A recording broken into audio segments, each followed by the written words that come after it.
میرے آقا علیہ الصلوۃ والسلام ارشاد فرماتے ہیں کہ مجھے اختیار دیا گیا اس بات کا کہ آدھی امت بخشی جائے اور اس کے درمیان کے شفاعت ملے، یا تو آپ آدھی امت آپ کی بلا حساب جنت چلی جائے، یہ اختیار لے لیں، یا شفاعت کا لے لیں۔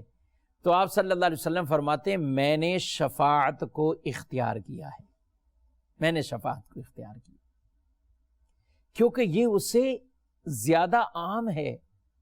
شفاعت جب پیارے نبی صلی اللہ علیہ وسلم جب شفاعت فرمائیں گے تو پھر اس کا حساب کتاب ہی نہیں ہے، کتنوں کو وہ شفاعت فرما کے داخل جنت فرمائیں گے۔ میرے آقا صلی اللہ علیہ وآلہ وسلم فرماتے ہیں ہر نبی کے لیے لکل نبی دعویٰ، ہر نبی کے لیے ایک دعا ہے۔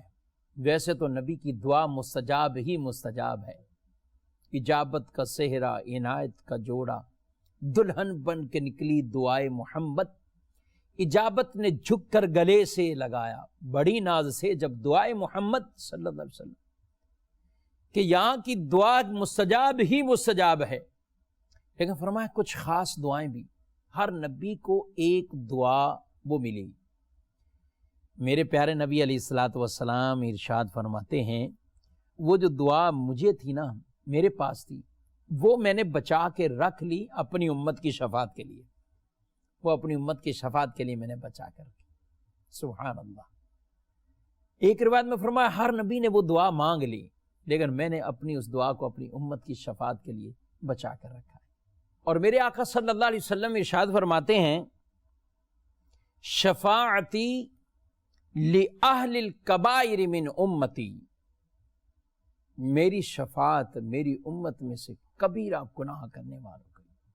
اللہ اکبر، انہیں بھی حضور علیہ السلام کی شفاعت ملی۔ اور یہ بھی آقا صلی اللہ علیہ وسلم کی حدیث ہے، حضرت ابو ہریرہ رضی اللہ عنہ بیان کرتے ہیں انا اول شفیع یوم القیامہ انا اول شفیع فی الجنہ، فرمایا جنت کی سب سے پہلے میں ہی شفاعت کرنے والا ہوں۔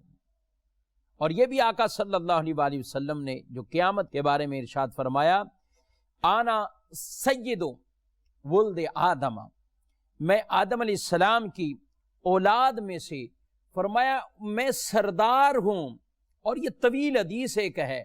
اس میں یہ بات بھی آپ صلی اللہ علیہ وسلم نے ارشاد فرمایا ہے کہ میں اول شافع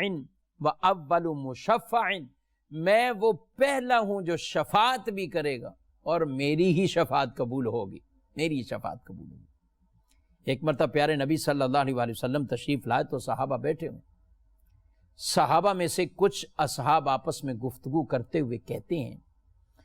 کہ اللہ رب العالمین نے حضرت ابراہیم کو خلیل بنایا ہے، موسیٰ علیہ السلام کو کلیم یعنی کلام فرمایا تو کلیم اللہ ہیں، عیسیٰ روح اللہ ہیں، آدم صفیح اللہ ہیں۔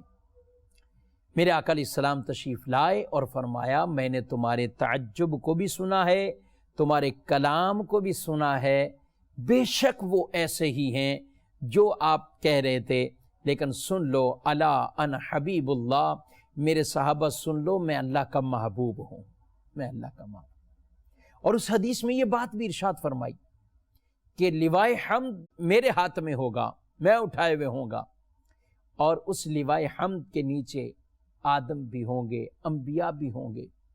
اور پھر یہ بھی ارشاد فرمایا میں ہی وہ پہلا ہوں جو جنت کا دروازہ کھٹکھٹاؤں گا، اور میں ہی وہ پہلا جو جنت میں داخل ہوں گا۔ اور یہ بھی فرمایا میں ہی وہ پہلا ہوں جو شفاعت کرے گا، میں ہی وہ پہلا ہوں جو شفاعت کرے گا۔ اور حضور ہی پہلے شفاعت فرمانے والے بھی، اور آپ کی ہی شفاعت وہ قبول کی جائے گی۔